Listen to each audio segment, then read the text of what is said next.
Hello friends, welcome to my channel NCERT concept. आज हम पढ़ेंगे third page of first chapter of twelfth biology NCERT. Okay, so let's started. Reproduction is defined as a biological process in which an organism gives rise to young ones similar to itself. That young ones is offspring. Reproduction की पहले line में यहाँ definition बताई है कि reproduction होता क्या है। रिप्रोडक्शन एक बायोलॉजिकल प्रोसेस है जिसमें एक ऑर्गेनिज्म अपने ही जैसे अपने बच्चे को पैदा करता है।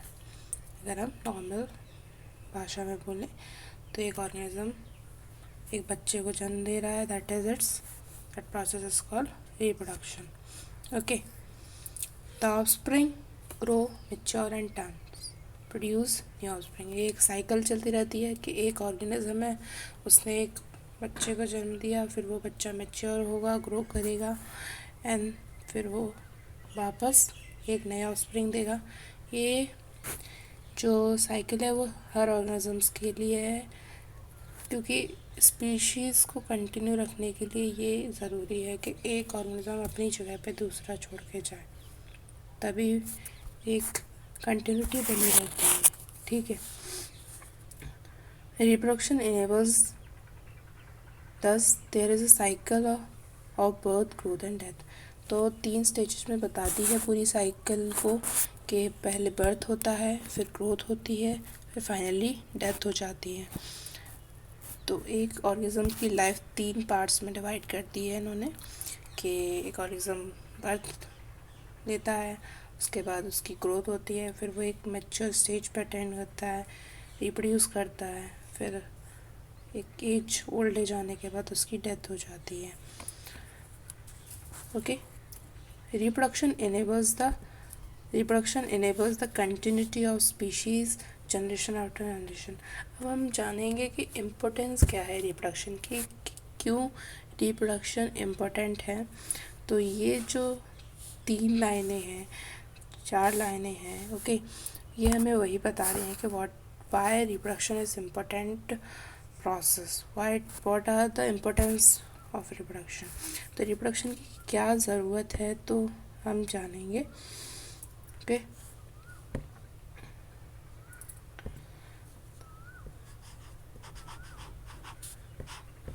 इम्पोर्टेंस जाने तो पहला इम्पोर्टेंस है कि कंटिन्यूटी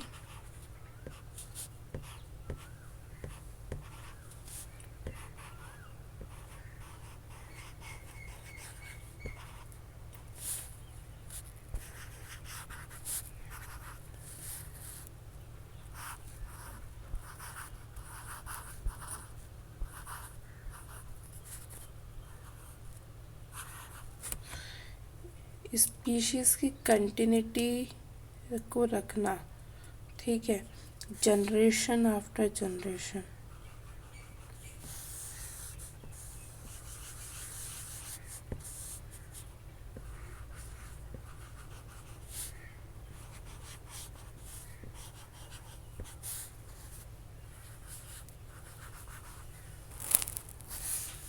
राइटिंग समझ में नहीं आ रही होगी, थोड़ा डिफिकल्ट है इस पर लिखने में।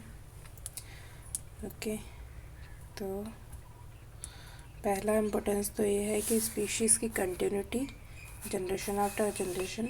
दूसरा जो इम्पोर्टेंस है रिप्रोडक्शन का, वो हमें वेरिएशंस देता है। क्या देता है? वेरिएशंस।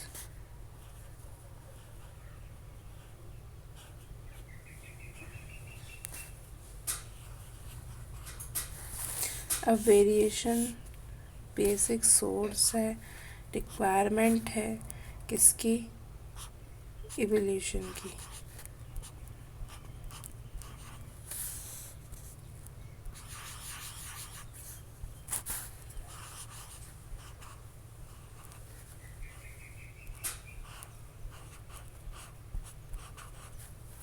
ओके, तो ये 2 इम्पोर्टेंस है जो एनसीईआरटी में दे रखे हैं। रिप्रोडक्शन की क्या है मैंने आपको बता दी कि जनरेशन आफ्टर जनरेशन एक किसी भी स्पीशीज़ की कंटिन्यूटी के लिए हमें रिप्रोडक्शन की ज़रूरत है।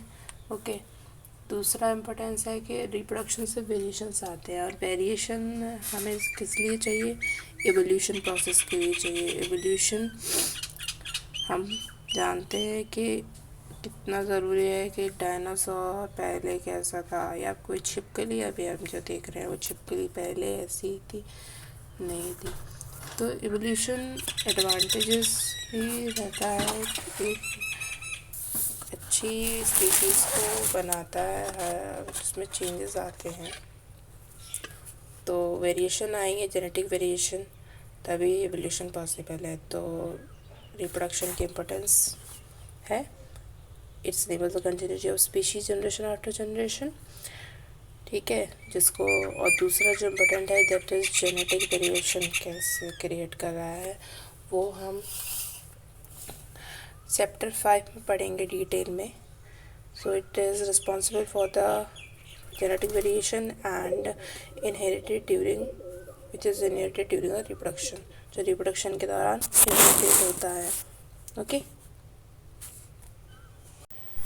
there is a large diversity in the biological world and each organism have evolved its own mechanism. हम जानते हैं कि ऑर्गेनिज्म टू ऑर्गेनिज्म कितनी वेरिएबिलिटी पाई जाती है। हर किसी का अपना अपना मैकेनिज़्म होता है, अपने अपने तरीके से उनका लाइफस्टाइल होता है, वो किस तरीके के हैबिटेट में जीते हैं, उनके अंदर की फिजियोलॉजी कैसी चल रही है, बहुत डाइवर्सिटी है। हर ऑर्गेनिज्म, एक ही स्पीशीज़ के अलग अलग ऑर्गेनिज्म का अपना अपना डिफरेंट। अब हम ह्यूमंस में ही जान लें तो इंडिया की बात करें तो इंसानों में ही कितनी डाइवर्सिटी मिलती है। ओके, तो यही है कि कितना ज़्यादा डाइवर्स है। इन्होंने ह्यूमंस के रिस्पेक्ट में नहीं कहा है, इन्होंने ऑल ओवर ऑर्गेनिजम्स के रिस्पेक्ट में बताया है कि पूरी ही वर्ल्ड में बायोलॉजिकल वर्ल्ड जो है हमारा, लिविंग वर्ल्ड जो है, उसमें कितनी ज़्यादा डाइवर्सिटी है कि हर ऑर्गेनिज्म का अपना मैकेनिज़्म है रेप्लिकेट करने का, ऑफस्प्रिंग प्रोड्यूस करने का। तो क्या फैक्टर्स हैं जो उसकी इस जो कैसे वो रिप्रोड्यूस कर रहा है उसके लिए रिस्पॉन्सिबल है, that is given in this line. तो I will tell you in short. Okay, so what are the factors that responsible that how an organism reproduce, that we discuss here.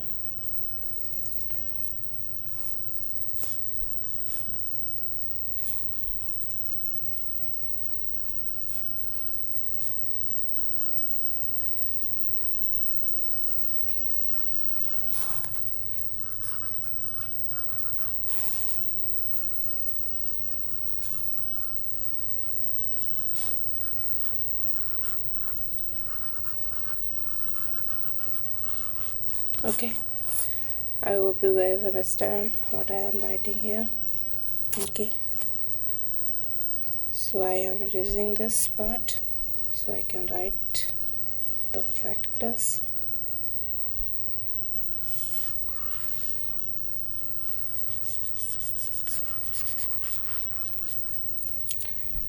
सो जो factors जो responsible हैं वो दिए गए हैं NCERT में। पहला फैक्टर है ऑर्गेनिज़म की हैबिटेट, कि ऑर्गेनिज़म किस तरह की हैबिटेट में रह रहा है, वो बहुत इम्पोर्टेंट है।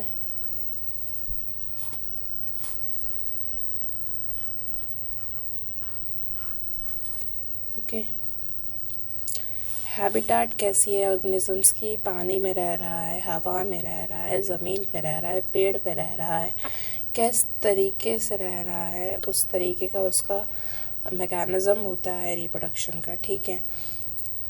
अगर हम एग्ज़ाम्पल की बात करें तो अब हम बात करते हैं जो प्लांट्स जो प्लांट्स लैंड पे पाए जा रहे हैं उनका रिप्रोडक्शन का अलग मैकेनिज़्म है। ओके, कैसे? उनके पहले तो उनमें पॉलिनेशन होता है, पॉलिनेशन कहीं हवा से हो रहा है, कहीं इंसेक्ट पॉलिनेशन हो रहा है, ठीक है। डिफरेंट मैकेनिज़्म है उनके पॉलिनेशन। फिर उसमें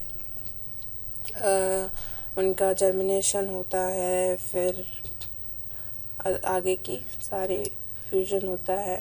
ओके, पर पॉलिनेशन ही आप देख सकते हैं कितना डिफ़र कर रहा है हैबिटाट टू हैबिटाट। ऑर्गेनिज्म किस हैबिटाट में है, it matters a lot. Okay, तो अगर प्लांट्स जो पानी में पाए जा रहे हैं उनमें पॉलिनेशन अलग तरीके का पाया जाता है। वाटर पॉलिनेशन होता है जिसमें पानी की करंट्स के थ्रू उनके गैमीट्स उनके पोलन्स ट्रांसफ़र करते हैं, then the fusion has take place. तो यही बात हम कहना चाह रहे हैं कि हैबिटाट कैसे मैटर कर रहा है, किसी ऑर्गेनिज्म कैसे रिप्रोड्यूस कर रहा है उस चीज़ के लिए। ठीक है, दूसरा जो दे रखा है वो है इंटरनल फिजियोलॉजी, कि इंटरनल क्या उसके अंदर उसका सिस्टम कैसा है, उसकी बॉडी कैसी बनाई गई है, उसके अंदर के ऑर्गन किस तरीके से काम कर रहे हैं, वो मैटर करता है। ठीक है, और भी सेवरल फैक्टर्स है that is responsible for how the organism reproduce. Okay, तो मैंने आपको शॉर्टकट में यहाँ पेज पे बता दिया है, जो आपको हाईलाइट पॉइंट्स हैं पता ही होने चाहिए। फिर बात करते हैं आगे। Based on whether there is a participation of one organism or two in the process of reproduction, it is of two type. Organism कितने पार्टिसिपेट कर रहे हैं, नंबर ऑफ ऑर्गेनिज्म एक प्रोसेस ऑफ रिप्रोडक्शन में, उस बेस पे इन्होंने दो टाइप के रिप्रोडक्शन बताए हैं। ठीक है, दो टाइप के रिप्रोडक्शन किस बेस पे है, बेसिस हमें पता होना चाहिए मेन कि बेस क्या है रिप्रोडक्शन का। Okay, so it is very important.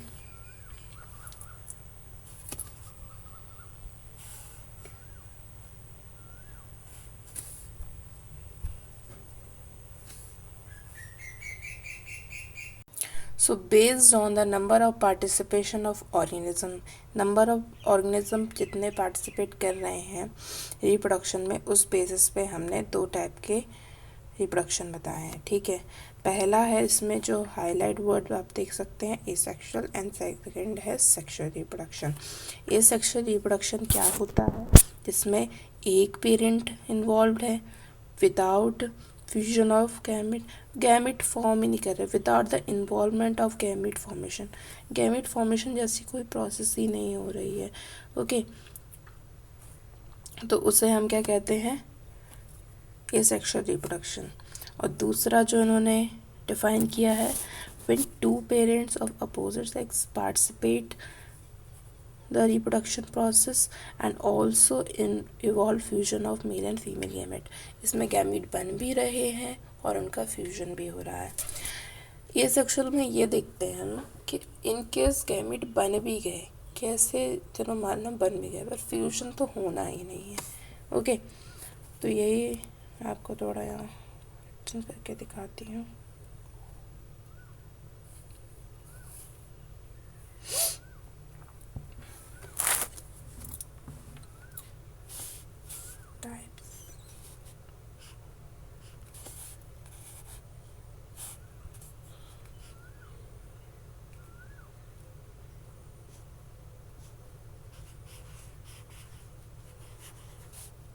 Basis क्या है ये हमें पता होना चाहिए, जो यहाँ दे रखा है। बेसिस है नंबर ऑफ ऑर्गेनिज्म पार्टिसिपेट।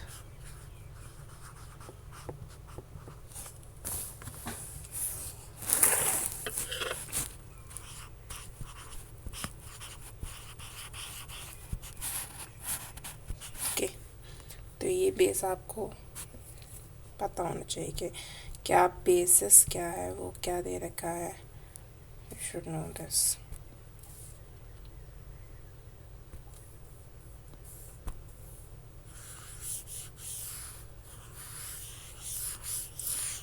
तो क्या टाइप है, दो टाइप है, एक पहला दे रखा है एक सेक्शन, दूसरा दे रखा है सेक्शन। तो थोड़ा डिटेल में जानते हैं थोड़ा, ठीक है। आप जो भी अटेंड करना हो आप उसको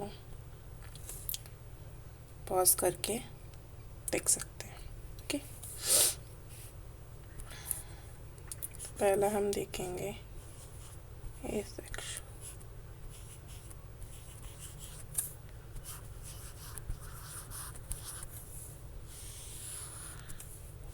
ओके, तो जो इस पैराग्राफ में डिफाइन किया है मैं आपको अभी उतना ही बताऊंगी, फिर डिटेल में हम नेक्स्ट पैराग्राफ के साथ पढ़ते चलेंगे। इसमें बताया है कि पेरेंट कितना इन्वॉल्व हो रहा है, 1 parent, okay. Number of parent involve 1। दूसरा पॉइंट इम्पोर्टेंट जो है फॉर्मेशन ऑफ गैमेट जो है, फॉर्मेशन ऑफ गैमेट, थोड़ा शॉर्ट में लिख दिया है फॉर्मेशन को, गैमेट नॉट इन्वॉल्व।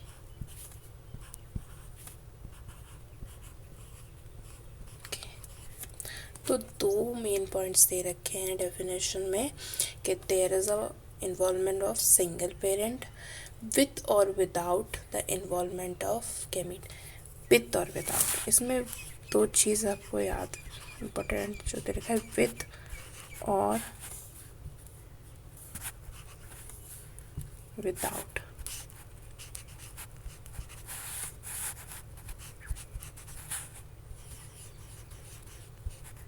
ओके, थोड़ा जगह कम पड़ रही है।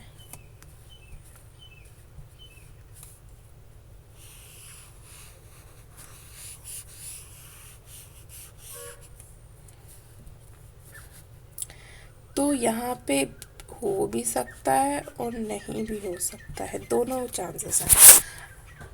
पर तीसरा पॉइंट जो आपको बहुत इम्पोर्टेंट पता होना चाहिए वो ये है कि फ्यूजन जो है, फ्यूजन प्रोसेस जो होती है, फर्टिलाइजेशन जिसे हम कहते हैं, वो तो इम्पॉसिबल है, हो ही नहीं। अगर ये सेक्सुअल रिप्रोडक्शन बोल दिया तो वो प्रोसेस तो होनी ही नहीं है, फ्यूजन तो होना ही नहीं है। पेरेंट एक इन्वॉल्व होगा, ये बात तो पक्की है।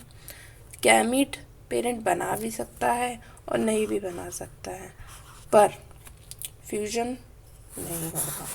तो ये 3 पॉइंट्स हैं that you should know. Basic point है कि एक एसेक्सुअल रिप्रोडक्शन हो रहा है कि नहीं, ये पता होने करना है आपको। तो आपको पता होना चाहिए कि उस पर ये 3 चीज़ें तो देखनी है। एक पेरेंट है वो तो पक्का है, ठीक है। दूसरी बात, फ्यूजन ऑफ गैमीट तो हो ही नहीं रहा होगा। गैमीट का फॉर्मेशन हो सकता है और नहीं भी हो सकता है, पर फ्यूजन तो नहीं हो सकता। That is very important point. तो दूसरा जो सेक्सुअल रिप्रोडक्शन यहाँ पे डिफाइन किया गया है वो मैं आपको बताती हूँ थोड़ा, ओके।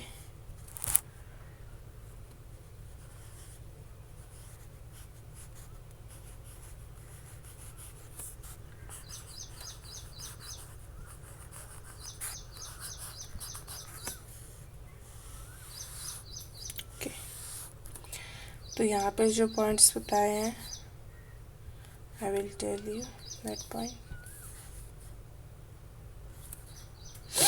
पहला जो बताया है कि 2 पेरेंट इन्वॉल्व होते हैं। कितने पेरेंट्स इन्वॉल्व हो रहे हैं? 2 parents, that you should know. Parent involve तो हो रहे हैं, बस एक अपोजिट होना चाहिए। कैसा होना चाहिए? Opposite sex. दूसरा जो point you should know that fusion पक्का होना है। इसमें फ्यूजन ही नहीं हो रहा तो वो सेक्सुअल रिप्रोडक्शन है ही नहीं। तो गैमीट तो फॉर्मेशन तो हो ही रहा है, तो गैमीट ही नहीं बनेंगे तो फ्यूजन क्या खाक होगा। तो फॉर्मेशन तो पक्का ही होना है, होना ही है गैमीट का फॉर्मेशन। यहाँ पे विदाउट का कोई वो ही नहीं है, होना ही है। ठीक है। तीसरा है फ्यूजन तो होना ही है, किसका? Male female and male gamete का फ्यूजन तो होना ही है। तो आपको ये पता होना चाहिए। ये बेसिक पॉइंट्स थे सेक्सुअल एंड सेक्सुअल रिप्रोडक्शन का। ठीक है, ओके। अब हम पढ़ेंगे कि एसेक्सुअल रिप्रोडक्शन क्या होता है पूरा डिटेल में। Okay. In this method, a single individual parent is capable of producing offspring. As a result, the offspring that are produced are not only identical to one another but are also exact copy of their parent. तो इसमें क्या बता रहे हैं? इसमें बता रहे हैं कि इस मेथड में सिंगल पेरेंट इन्वॉल्व है। ओके, आप थोड़ा अंडरलाइन करते चलें। सिंगल पेरेंट इन्वॉल्व है। ठीक है। दूसरी बात, जो ऑफस्प्रिंग प्रोड्यूस हो रही है इस मेथड में, वो ना केवल अपने सिबलिंग से ही बिल्कुल एग्जैक्ट कॉपी होती है, बल्कि अपने पेरेंट की भी एग्जैक्ट कॉपी होती है। ओके, तो वो अपने सिबलिंग्स से ही नहीं बल्कि अपने पेरेंट्स से भी बिल्कुल मिलते जुलते होते हैं। अब हाथी है या कोई भी जानवर आप जब देखते हैं, मैं ये नहीं कह रही कि उनमें एसेक्सुअल रिप्रोडक्शन हो रहा है, बट मैं आपको एक एग्जांपल दे रही हूँ। उनमें तो सेक्सुअली रिप्रोडक्शन होता है। मैं आपको एसेक्सुअल का ही देती हूँ। ठीक है। आपने गुलाब का पेड़ देखा है। ठीक है, गुलाब का पेड़ तो देखा ही है आपने। तो उसमें हम क्या करते हैं, उसका एक स्टेम का पार्ट लेते हैं, उसको काट के हम दूसरी जगह ग्रो करते हैं, और वो तो एक एसेक्सुअल मेथड ही है। ठीक, जिसे हम आगे पढ़ेंगे वेजिटेटिव प्रोपोगेशन कहते हैं। किसी भी प्लांट के पार्ट को काट के आप ग्रो कर रहे हैं नया प्लांट, तो उसे वेजिटेटिव प्रोपोगेशन कहेंगे। वो हम आगे पढ़ेंगे, पर एसेक्सुअल मेथड में ही वो आता है। तो एसेक्सुअल मेथड में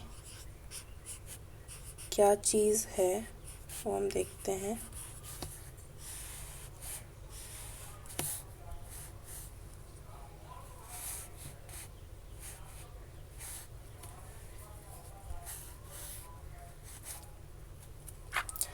पहली चीज़ हमने जो पहले ही पढ़ ली थी, that is one parent involve हो रहा है।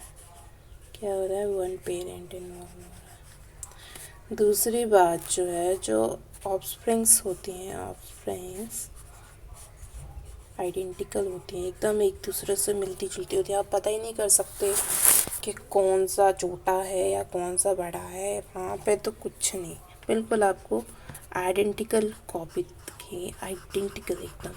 वो आइडेंटिकल सिर्फ दिखने में ही नहीं होती हैं, वो जेनेटिकली भी आइडेंटिकल होती हैं। ये बात आपको इम्पोर्टेंट याद रखनी है। Okay, they are identical not only morphologically, morphology word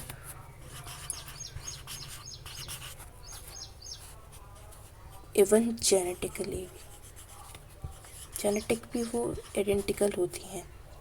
ठीक है, तो दोनों तरीके की आइडेंटिटी मिल रही है और वो एग्जैक्ट कॉपी होती हैं अपने पेरेंट की।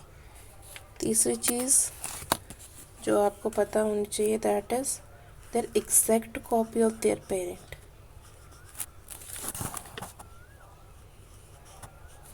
एग्जैक्ट कॉपी मिलती है किसकी? पेरेंट की। ओके, अब जो वर्ड एनसीईआरटी ने यूज़ किया है genetically identical and morphologically identical individuals के लिए, वो वर्ड क्या है वो मैं आपको बताती हूँ।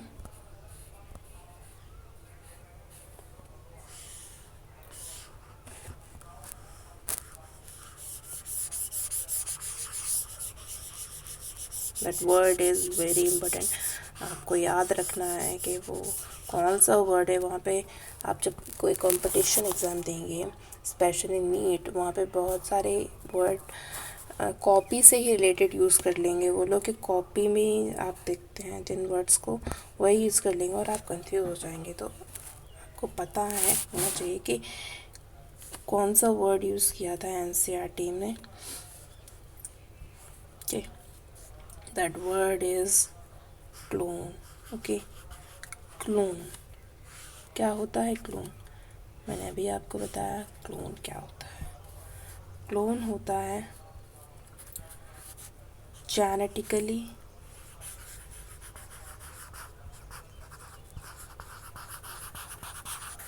and morphologically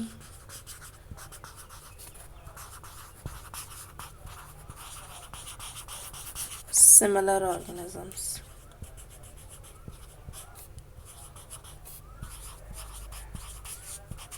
got it?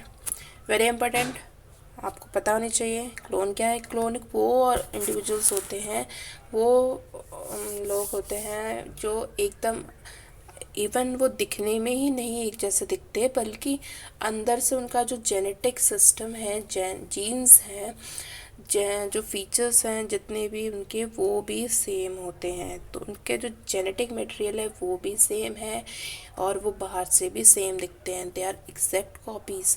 So these the word which is used here that is clone.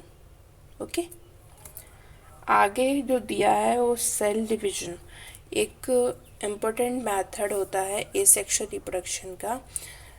ठीक है, जिसमें यहाँ 2 प्रोसेसेस बताई हैं डायग्राम की हेल्प से, उसको हम पढ़ेंगे।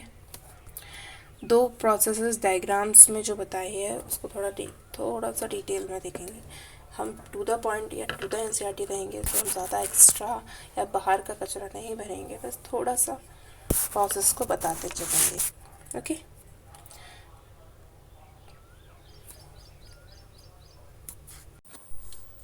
now we study the examples that we discussed in this page। Cell division के हम देखेंगे कि यूनिसेलुलर ऑर्गेनिज्म में जनरली सेल डिवीजन देखा जाता है, और जिसमें हम 2 चीज़ें पढ़ेंगे, budding and binary fission. Budding और बाइनरी फिजन दोनों में ही सेल डिवीजन होता है। बडिंग जो देखेंगे वो हम ईस्ट में देखेंगे और बाइनरी फिजन देखेंगे अमीबा में। So let's start it. जो बडिंग दे रखी है उसमें एक पेरेंट सेल दे रखा है, फिर उसमें एक छोटी सी बर्ड आती है जिसमें जेनेटिक मटेरियल आप देख सकते हैं रेप्लिकेट कर रहा है। फिर वो जो सेल वॉल है वो डीप हो रही है। ठीक है, डीप इतनी हो जाती है कि फिर वो अपने पेरेंट सेल से डिटैच हो जाती है। ठीक है, तो ये जो जेनेटिक मटेरियल इसमें शो कर रखा है वो ये है।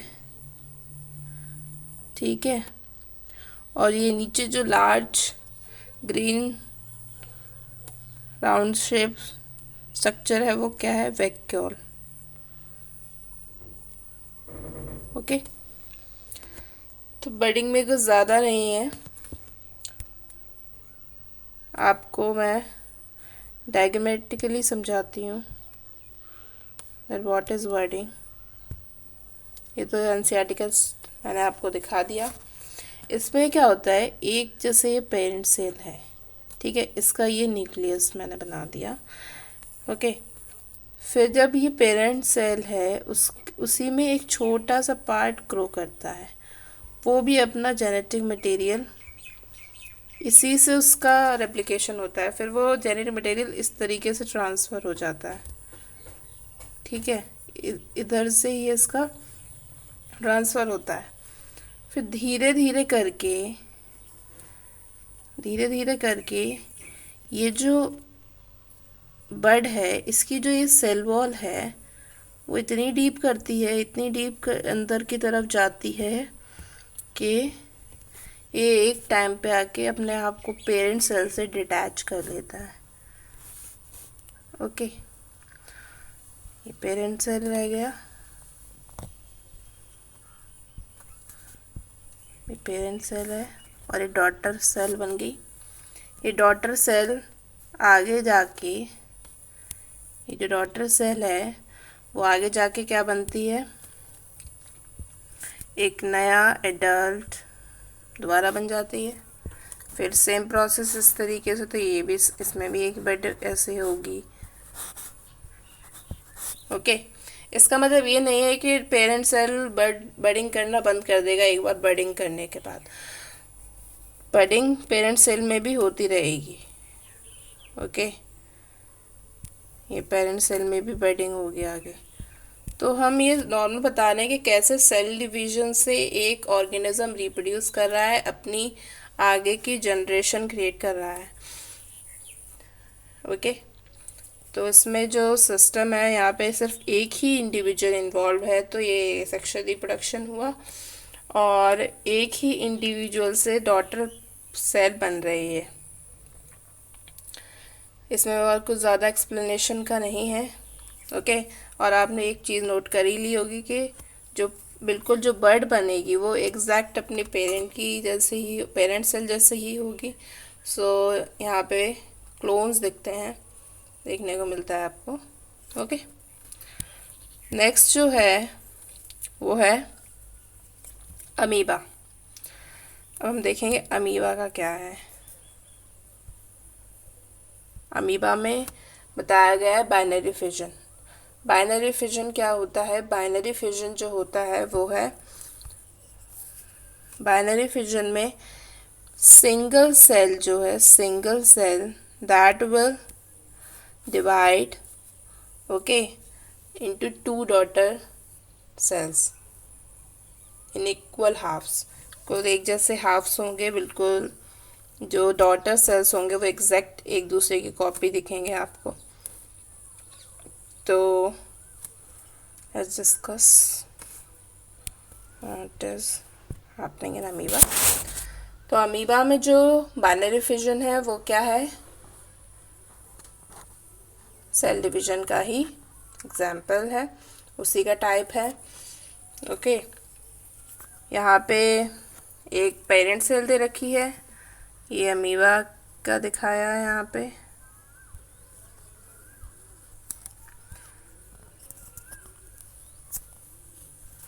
यहाँ एक पेरेंट सेल है, ये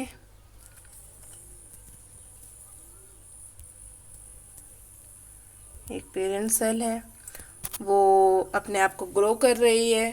उसके अंदर के जो भी कॉन्स्टिट्यूएंट्स है, जैसे कि न्यूक्लियस है, वैक्यूल है, whatever the organelle is present in this parent cell, it will replicate. ये रेप्लिकेट कर जाएगी, अपने आप को रेप्लिकेट करेगी, न्यूक्लियस एक्सटेंड होगा।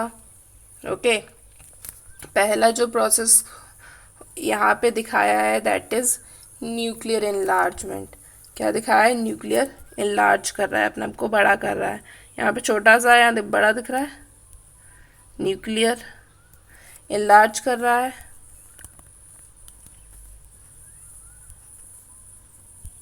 ओके, यहाँ पे जो प्रोसेस हो रही है नेक्स्ट स्टेप में वो है कैरियोकाइनेसिस। क्या कैरियोकाइनेसिस क्या होती है ये हमें जानना ज़रूरी है। कैरियोकाइनेसिस होता है न्यूक्लियस का डिवीजन।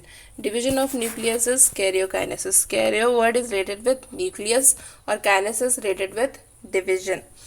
उसके बाद सेकेंड स्टेप में सेल वॉल डीप कर रही है अंदर की तरफ, वो डिवाइड हो रही है, and then finally cell wall भी डिवाइड कर गया और पूरा सेल साइटोप्लाज्म भी डिवाइड कर गया। तो इस प्रोसेस को कहेंगे cytokinesis.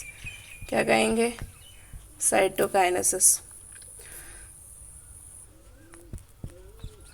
Cytokinesis is similar like karyokinesis. उसमें karyo word which represent nucleus और साइटो रिप्रेजेंट साइटोप्लाज्म। तो साइटोप्लाज्म डिवाइड हो गया, मतलब सेल डिवाइड हो गई, और फाइनली दो न्यू डॉटर सेल्स देखने को मिलेंगी which is very identical with their parents, even with each other।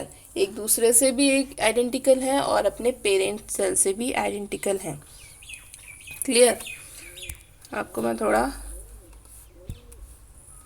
अच्छे से समझा देती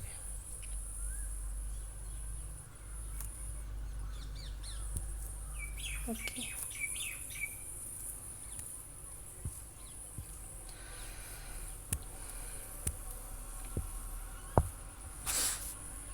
We are discussing binary vision. What?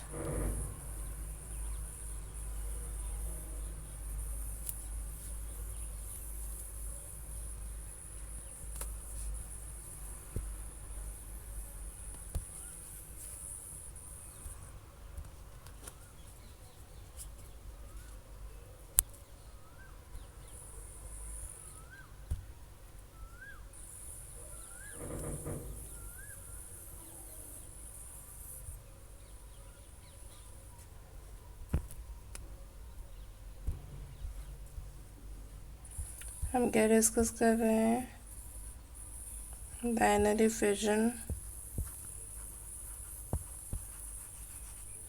In amoeba. Okay.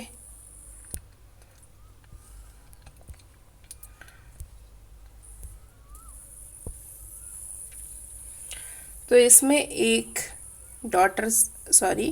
एक पेरेंट सेल बनाया है, उसके अंदर न्यूक्लियस हम मेन दिखाएंगे, और भी ऑर्गेनल्स हैं, दैट इज़ ऑल्सो रेप्लिकेट, पर मेन थोड़ा न्यूक्लियस है, तो मैं आपको न्यूक्लियस दिखाऊंगी. ये न्यूक्लियस पहले इतना छोटा सा है, इट विल enlarge itself, अपने आप को enlarge करेगा. ओके. देन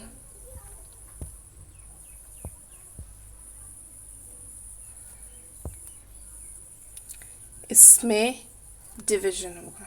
क्या होगा? डिवीजन. ये सेल भी अपने आप को थोड़ा बड़ा करेगा. सेल में ये जो न्यूक्लियस है वो इस तरीके से अपने आप को डिवाइड कर रहा है. यहाँ पे न्यूक्लियस थोड़ा डार्कन दिखाएंगे. ओके. ये डिवाइड कर रहा है अपने आप को, दो अपोजिट साइड्स में जा रहे हैं डिवाइडिंग न्यूक्लियस. देन इस प्रोसेस को क्या बोला? इस प्रोसेस को बोला गया karyokinesis. What it is called? Karyokinesis. Karyokinesis क्या होती है पता होनी चाहिए. Karyokinesis is division of nucleus.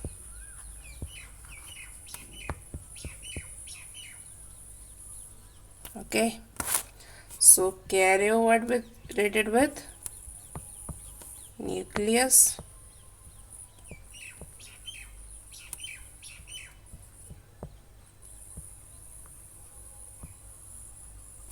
और kinesis word is related with division. Got it? अब देखें आगे का स्टेप क्या है. आगे जो है वो सेल साइटोप्लाज्म के सारे ऑर्गेनल्स भी एक इस अपोजिट कॉर्नर्स में पहुंच जाएंगे. ठीक है. एक मेजर पार्ट एक कॉर्नर में हो जाएगा,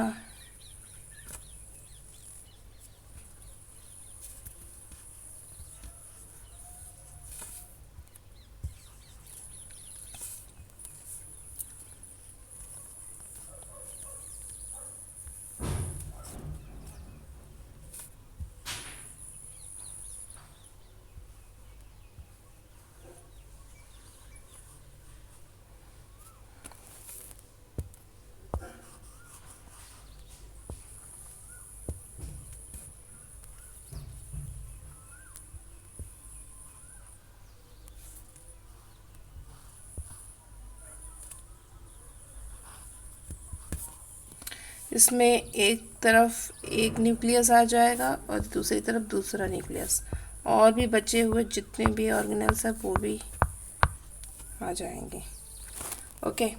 अब ये जो सेल वॉल है वो भी डीपन करेगी, वो अंदर की तरफ डिवाइड होने के लिए ग्रो करेगी. ठीक है.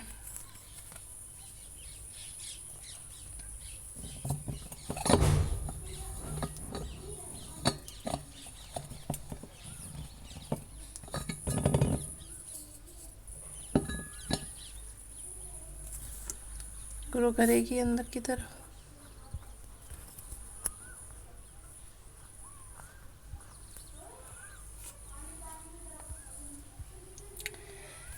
सो इसका जो साइटोप्लाज्म है अंदर का वो भी दो पार्ट्स में डिवाइड हो जाएगा। इस प्रोसेस को हम क्या कहेंगे? साइटोकाइनेसिस।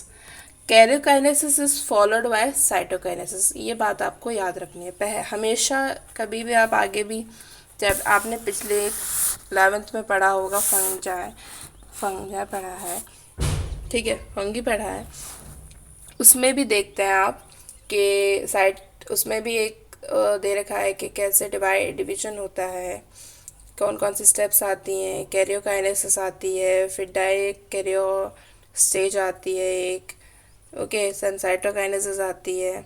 तो ये हमेशा देखना, कभी भी देखना किसी भी सेल डिवीजन में, karyokinesis is followed by cytokinesis. पहले कैरियोकाइनेसिस होगी, फिर साइटोकाइनेसिस होगी। Cytokinesis followed by karyokinesis, sorry, okay. तो अब क्या हुआ यहाँ पे? साइटोप्लाज्म का डिवीजन हुआ।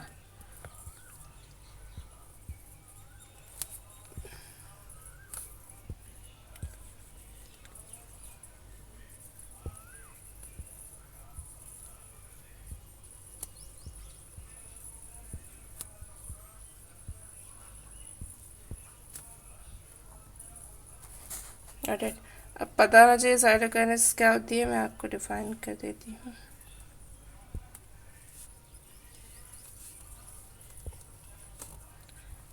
डिवीजन ऑफ साइटोप्लाज्म बोलो। अब जब साइटोप्लाज्म में डिवाइड हो जाता है तो उसके बाद तो पूरी सेल ही डिवाइड कर जाती है, या कह दो सेल। Got it? अब मैं इसका आपको वर्ड तो समझ ही गए होंगे। साइटो मतलब सेल, और साइटोप्लाज्म, और काइनेसिस मतलब डिवीजन। Got it? फिर दो, जब सब कुछ डिवाइड ही कर गया, then finally we got what? 2 new daughter cells. What we got? Which is very identical. अब थोड़ा एकदम से स्ट्रक्चर तो नहीं बन पाएगा मुझसे, but they are identical to each other. They have same genetical constituent, इनके अंदर का जेनेटिक मटेरियल सेम है, सब सेम होता है, और ये अपने पेरेंट्स से भी सेम रिजेंबल करती हैं। So this is an example of, another example of asexual reproduction we discuss here. हमने दूसरा टाइप पढ़ा, बाइनरी डिफिजन, जिसमें ये क्या है? Daughter cells. क्या है ये? Daughter cells.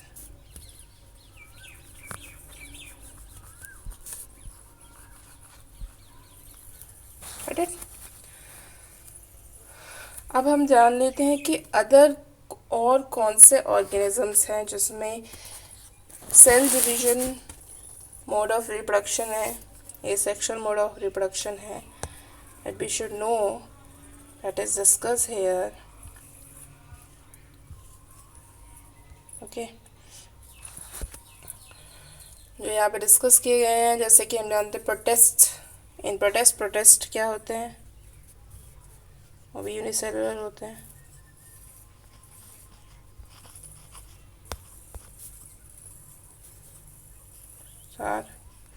Unicellular and monomerans.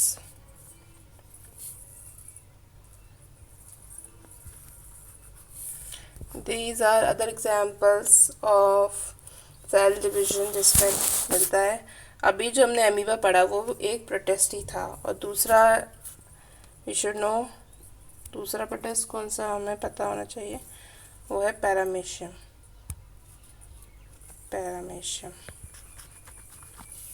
आपको हाईलाइट पॉइंट्स लिख के बता रही हूँ जो आपके दिमाग में होना चाहिए। ऐसे तो बहुत कुछ लिखा है, हमें सारा कचरा नहीं भरना है दिमाग में। We should study to the point, okay. तो एसेक्सुअल रिप्रोडक्शन के कॉमन होता है किसमें? ये कॉमन होता है सिंगल सेल्ड ऑर्गेनिज्म में। ये आपको एनसीईआरटी के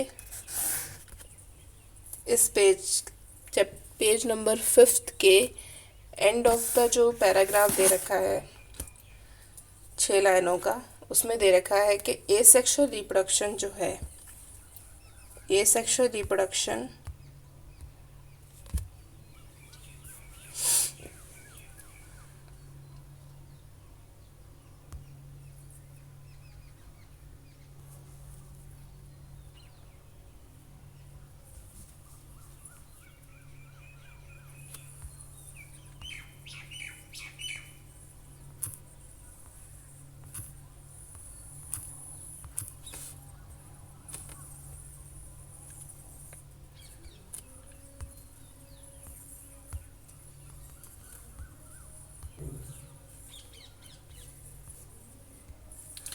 क्या दे रखा है, एसेक्सुअल रिप्रोडक्शन जो है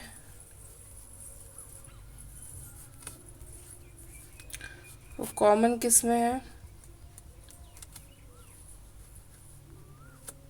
सिंगल सेल ऑर्गेनिजम्स में।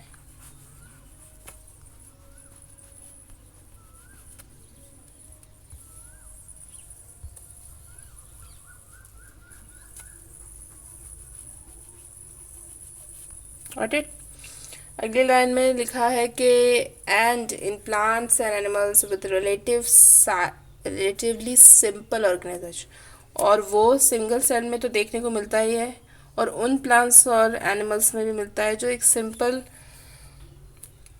इनकी बॉडी में सिंपल ऑर्गेनाइजेशन होता है। Plants and animals with simple organization. Got it? वो प्लांट्स और ऑर्गेनिज्म जिनका बॉडी सिस्टम, बॉडी स्ट्रक्चर सब सिंपल है, ऑर्गेनाइजेशन सिंपल है, उनमें भी ये सेक्शुअल मोड ऑफ रिप्रोडक्शन होता है। ठीक है, आगे की लाइन में लिखा है in protist and monerans the organisms और the parent cell divides into two to give rise to new individuals. ये हमने अभी डिस्कस किया था पूरा प्रोसेस। ओके, यही बताया इस लाइन में कि एक पेरेंट सेल या एक ऑर्गेनिज्म डिवाइड करके दो में डिवाइड कर जाता है और दो न्यू इंडिविजुअल्स बना देता है। Thus, in this organisms, cell division is itself a mode. तो इन organisms में cell division ही एक टाइप का mode of reproduction है। Got it? तो यही था इस पेज में पूरा। Then we discuss next page in very detail in the next video. So stay connected with me, and if you like the video, please like, subscribe, and hit the bell icon, please.